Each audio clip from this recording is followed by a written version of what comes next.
Welcome and नमस्ते। यो video discrete डाटामा arithmetic mean कसरी फाइन्ड आउट गर्ने भन्ने सन्दर्भमा केन्द्रित छ।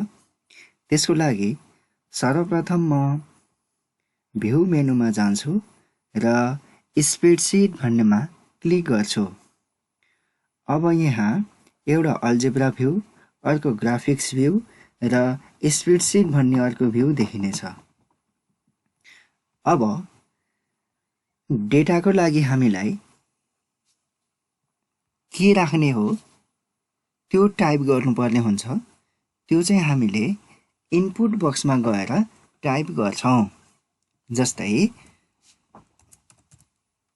मैले मार्क्स राखे, मार्क्स इक्वल्स टु 20, 30, 40, 50 राखे र इन्टर गरेँ। त्यस्तै फ्रिक्वेन्सीको लागि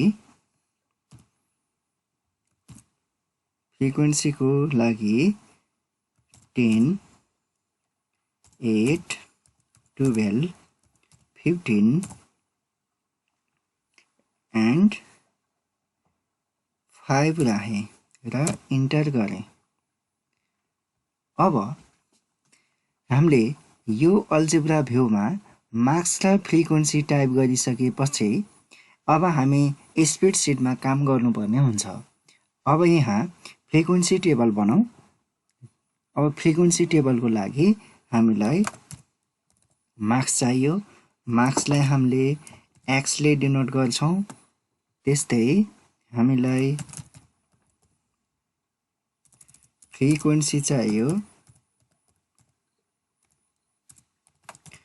फ्रिक्वेन्सीलाई हामीले f ले डिनोट गर्छौं र मार्क्स र फ्रिक्वेन्सीको प्रोडक्ट चाहियो। अब यति गरिसके पश्चात यसलाई हामीले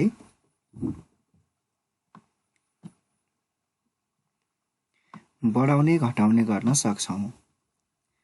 अब यसको लागि यसमा त हामीले पहिला टाइप गरेको डेटा मार्क्समा रहेको नम्बरहरूलाई यसमा इन्ट्री गर्नुपर्ने हुन्छ। त्यसको लागि यसमा फर्मुला बारमा क्लिक गरौँ। यहाँ भनेको ELEMENT इलिमेन्ट। अब लिस्ट र पोजिसन राखौँ। लिस्ट भनेको हामीले डेटा इन्ट्री गर्नुपर्ने भएको हुनाले डेटालाई हामीले मार्क्सले डिनोट गरेका छौं। अब यहाँ लिस्टको ठाउँमा MARKS मार्क्स राखौँ र पोजिसनको ठाउँमा 1 राखौँ।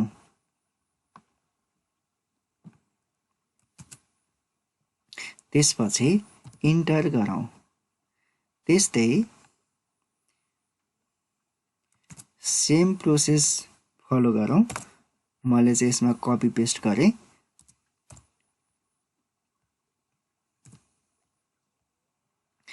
अब सबै डाटा इन्ट्री गरौँ।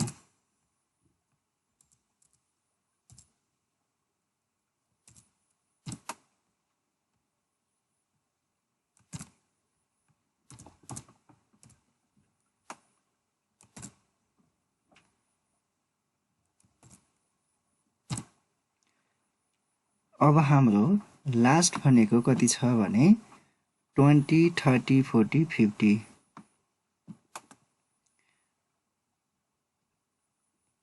20, 30, 40, 50 छ।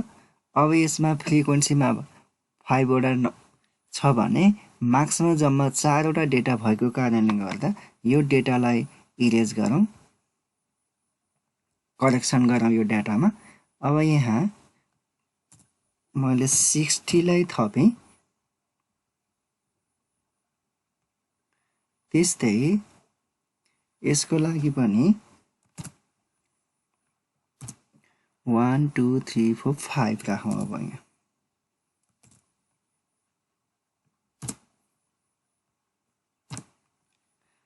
अब यसमा हामीले के देख्न सक्छौं भने यो अल्जेब्रा भ्यूमा हामीले मार्क्स इन्ट्री गरेको 20, 30, 40, 50, 60 यसमा इन्ट्री भएको देख्न सक्छौं। त्यस्तै फ्रिक्वेन्सीको लागि पनि यहाँ लेखौं।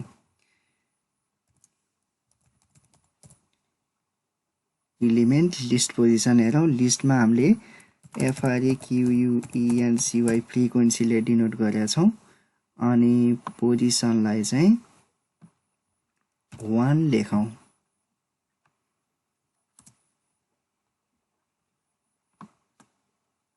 यसलाई कपी गरेँ मैले।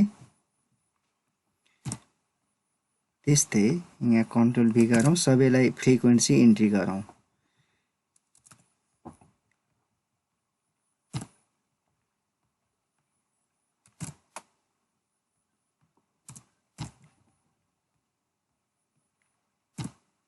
त्यस्तै यो चाहिँ कति नम्बरमा? 4 नम्बरमा। अब लास्ट भनेको चाहिँ 5 लेखौँ 1 को ठाउँमा।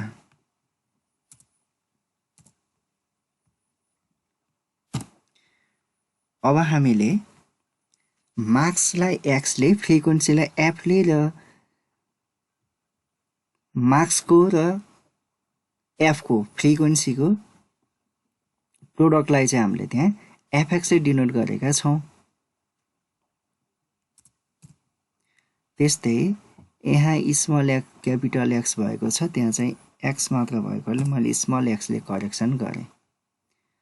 अब यसमा fx भनेको त मार्क्स र फ्रिक्वेन्सीको प्रोडक्ट हो, तसर्थ यहाँ लेखौँ इक्वल्स टु यो भनेको A2 हो अनि मल्टिपल यो भनेको B2 हो र इन्टर गरौँ। यहाँ प्रोडक्ट आएको छ। अब यसलाई यसरी सिलेक्ट गरौँ र कतिसम्म चाहिने हो यसरी तानौँ। यसले अटोमेटिक रूपमा क्याल्कुलेसन गर्ने गर्दछ। अब यसमा सम लेखौँ। अब यहाँ फ्रिक्वेन्सीलाई एड गरौँ इक्वल्स टु प्लस सबैलाई सिलेक्ट गरौँ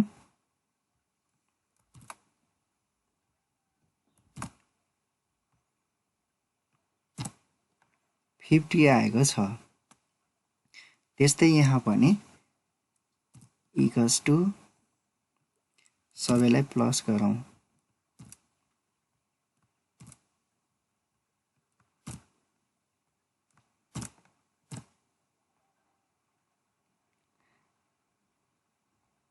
यसले चाहिँ मल्टिपल गरे, यसमा स्पेस भयो, तसर्थ यसलाई पुनः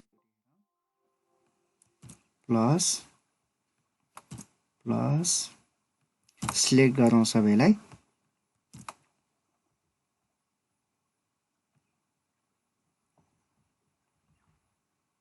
ल अब हामीले चाहिँ यसमा f र x को प्रोडक्ट पनि फाइन्ड आउट गरिसकेका छौँ। अब यसलाई तपाईले आवश्यक मात्रामा डिजाइन दिन सक्नुहुन्छ।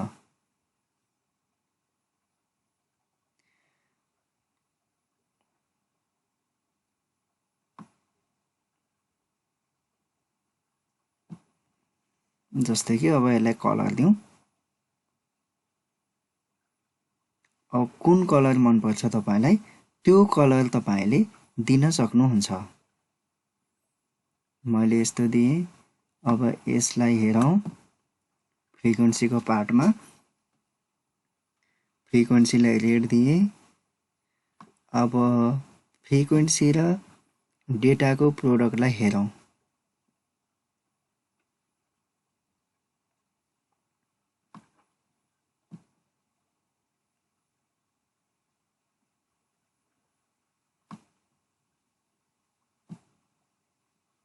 यो फ्रिक्वेन्सी र डेटाको लागि पनि सिलेक्ट गरौँ र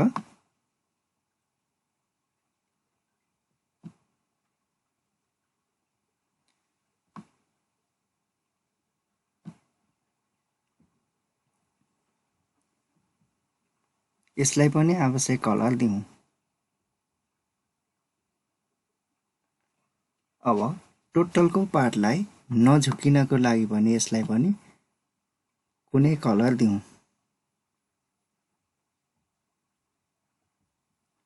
त्यस्तै यसलाई पनि त्यही कलर सिलेक्ट गरौँ।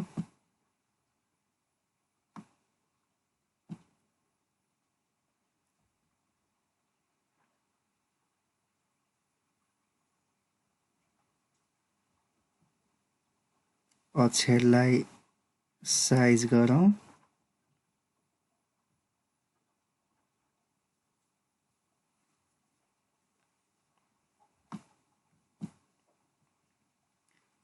अब यसलाई सबैलाई सिलेक्ट गरौँ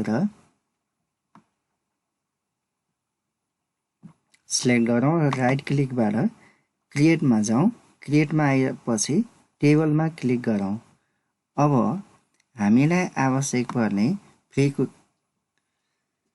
फ्रिक्वेन्सी टेबल कन्स्ट्रक्ट भएको छ। अब एउटा डेटा हेरौँ, जस्तो कि अब OBTAINED obtained मार्क्स, यसमा नम्बर अफ STUDENTS स्टुडेन्ट्स। अब यसमा हेरौँ, इक्वल्स टु यो गरौँ,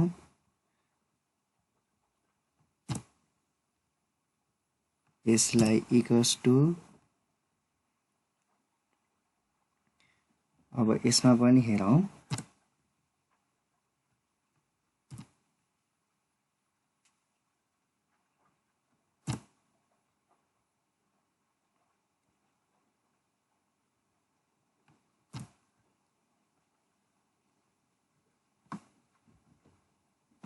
अब यसमा पनि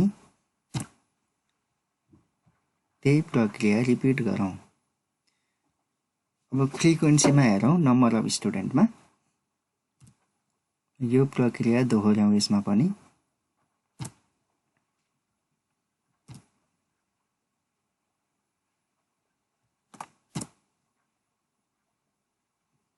इक्वल्स टु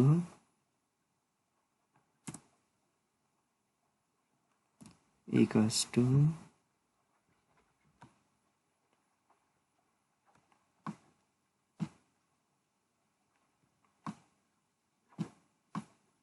1 2 3 4। यसमा नि हेरौँ,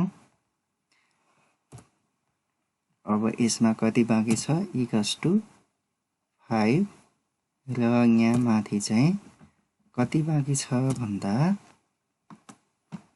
60 बाँकी छ। अब यसलाई पनि ऐकै प्रक्रिया फलो गरौँ, जस्तै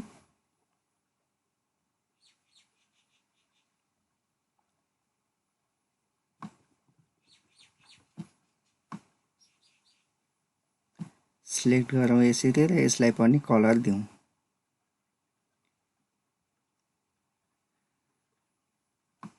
अब ऐको जस्तै यसलाई सिलेक्ट गरौँ, राइट क्लिक गरौँ र क्रिएटबाट टेबलमा हेरौँ।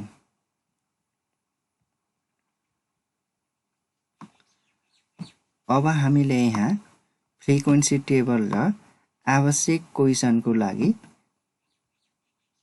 फर्मेट क्रिएट गरिसकेका छौँ। अब क्याल्कुलेसनको काम बाँकी छ। अब टेक्स्टमा जाउँ। अब यहाँ क्वेसन लेखौँ, फाइन्ड द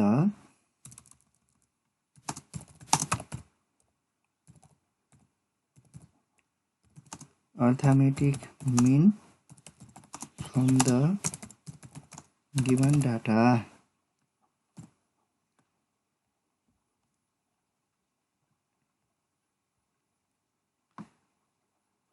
ल, यो चाहिँ क्वेसन भयो।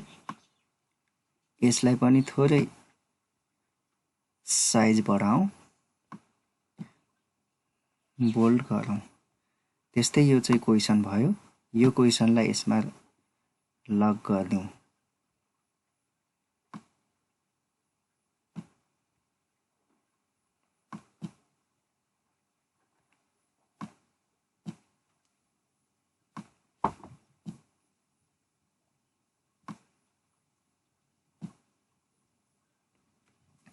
अब सोलुसन गरौँ।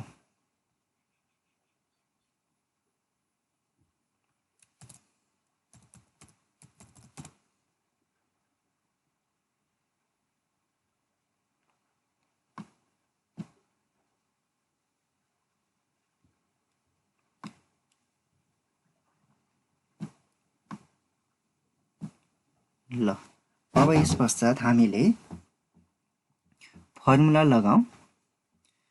अब फर्मुलाको लागि टेक्स्टमा जाउँ। टेक्स्टबाट अब यहाँ लेखौँ ARITHMETIC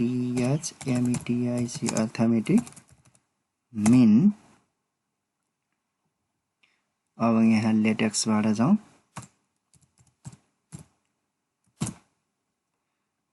अर्थमेटिक मिन। अब यहाँ यो एक्सेन्ट भन्नेमा जाउँ र यसलाई क्लिक गरौँ।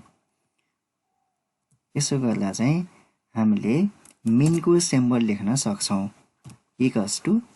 अब मिनको फर्मुला भनेको त समिसन fx/n भयो। तसर्थ हामीले फ्र्याक्सन लिएर आउँ। fx अनि n लेखौँ। त्यस्तै हामीलाई समिसन पनि आवश्यकता पर्छ। तसर्थ समिसन fx/n लेखौँ।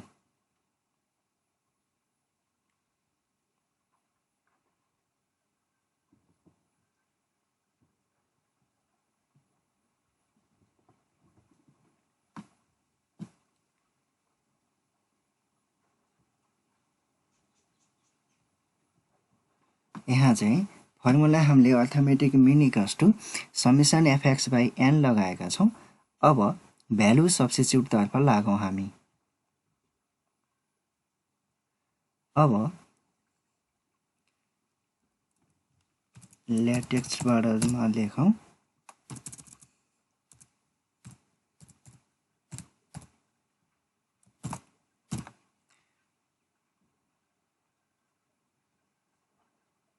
फ्र्याक्सन लिएर आउँ।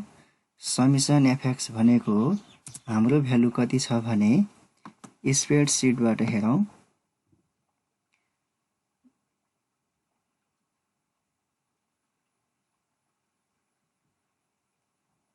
समिसन fx भनेको C7 हो। तसर्थ C7 मा क्लिक गरेँ। त्यस्तै b भनेको B7 हो। यहाँ 50 हो। समिसन f हो। यसलाई पनि ओके गरौँ। अब यस पश्चात इनपुटमा गएर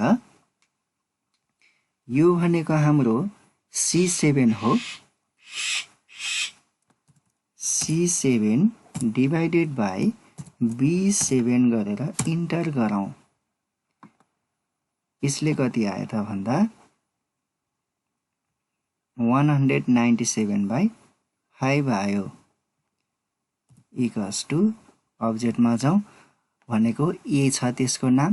तसर्थ हामी अब्जेक्टबाट स्मल ए लाई लिङ्क गराउँछौँ। ओके। अब हाम्रो यहाँ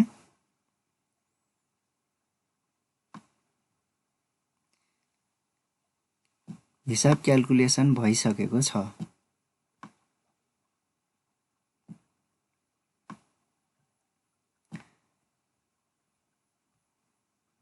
अब यसमा हामीले पहिला इनपुट बारमा गएर हामीले यसको मार्क्स र फ्रिक्वेन्सी टाइप गरेका थियौँ इनपुटमा। अब डाइनामिक बनाउनको लागि त्यसलाई यो ग्राफिक्समा लिङ्क गराउँ। टेक्स्टमा जाउँ र इनपुट बटनलाई क्लिक गरौँ। अब यसमा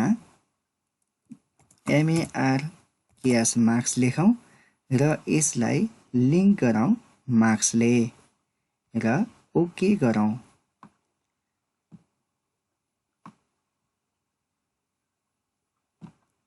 त्यस्तै FREQUENCY फ्रिक्वेन्सी लेखौँ र यसलाई फ्रिक्वेन्सीसँग लिङ्क गराउँ।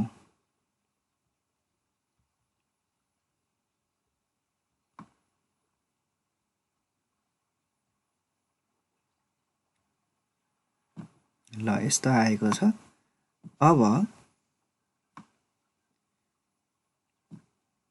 म यसलाई थोरै सेटिङ गर्छु। अब हाम्रो काम सकिसकेको छ।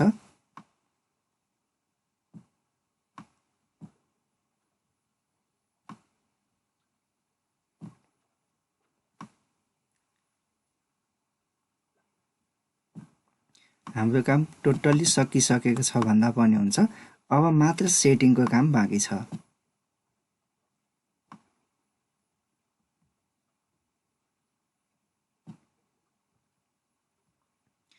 अब यसलाई मिडियम साइज गरौँ। त्यसपछि यसलाई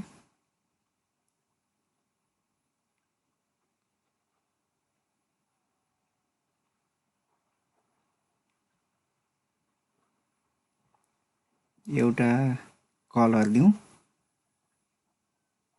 त्यस्तै यो फ्रिक्वेन्सीलाई पनि कलर दिउँ। अब यसमा हामीले के देख्न सक्यौं भने यो कोठाहरू अलिक ठुलो भएको कारणले गर्दा यसलाई हामीले राइट क्लिक गरेर अब्जेक्ट प्रपर्टिजमा जाउँ र स्टाइलमा गएर यसको लेन्थ घटाइदिउँ। 12 राखेँ र सेन्टर गरेँ।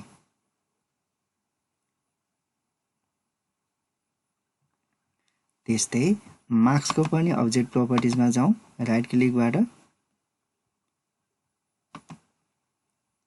र यसको पनि लेन्थ घटाइदिउँ र लेटरलाई चाहिँ सेन्टरमा राख्यौं।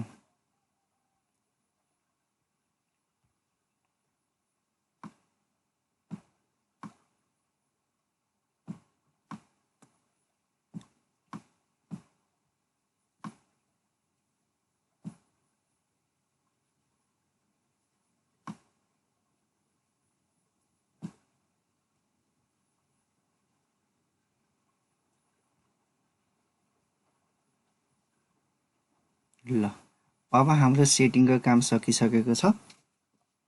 अब यसलाई हेरौँ है त।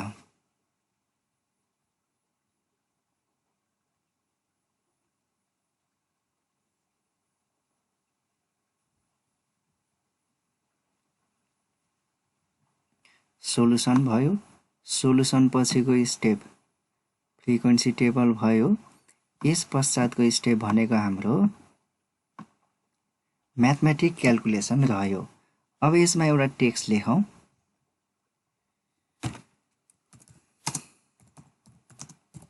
वी नो द्याट भनेर लेखौँ।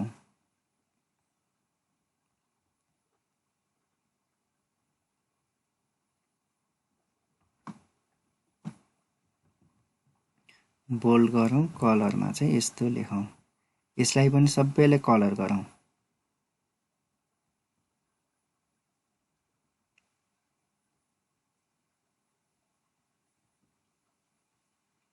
र लास्टमा यसलाई पनि कलर गरौँ।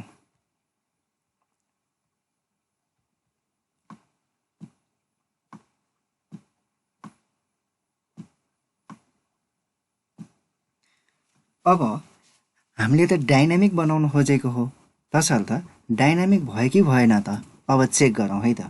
जस्तो कि मैले यहाँ 20 राखेको छ, यसलाई 200, यो 30 राखेको छ 300, 40 लाई 400, 50 लाई 500 बनायौं।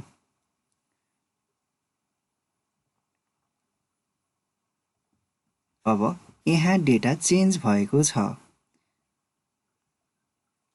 त्यस्तै यसको मिनहरु सबै क्याल्कुलेसन चेन्ज भएको देख्न सक्छौं। अब त्यस्तै फेरि यसलाई चेन्ज गरौँ है त।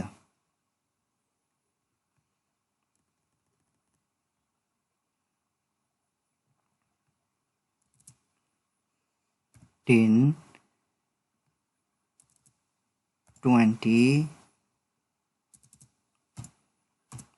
30 40 and 60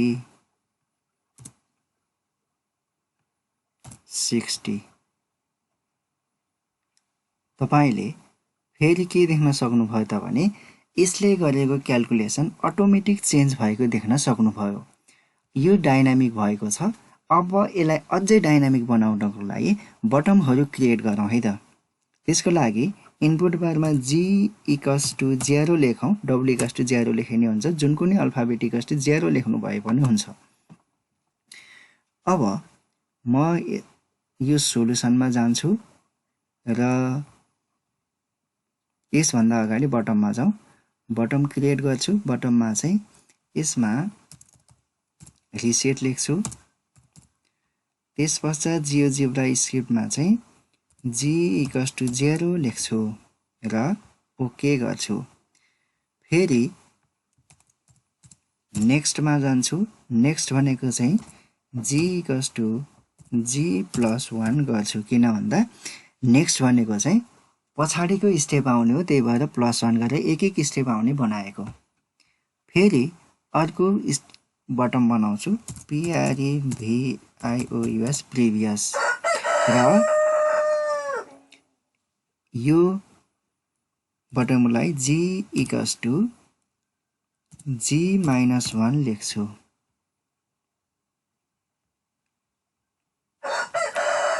अब यसको लागि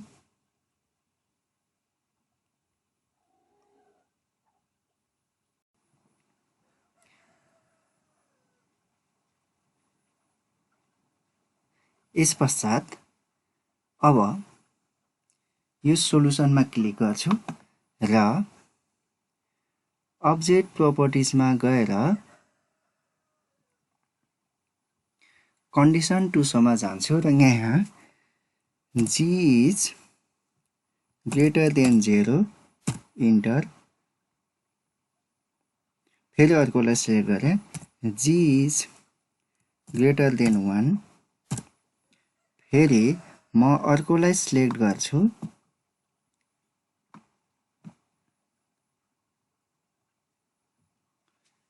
g=2।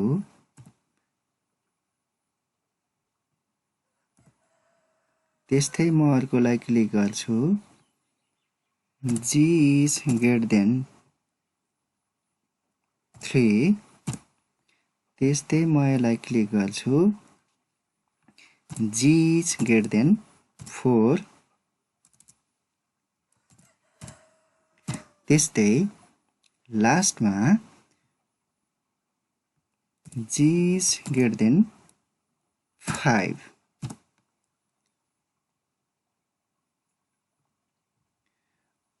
अब यहाँ तपाईले सबै हाइड भएको देख्नुहुन्छ यसमा। अब नेक्स्ट गर्नुभयो भने सबै हामीले गरेको कुराहरू यहाँ देख्न सक्नुहुन्छ स्टेप वाइज रूपमा। यसबाट फेरि तपाईले यो बटमहरूलाई रिसेट गर्नुभयो भने यो यहाँ हाइड भएको हुन्छ। अब नेक्स्ट गर्नुभयो भने नेक्स्ट पछिल्लो स्टेपहरू देख्न सकिन्छ र प्रिभियस गर्नुभयो भने पहिलाको स्टेपहरू देख्न सक्नुहुनेछ। यसलाई थोरै सेटिङ गरौँ।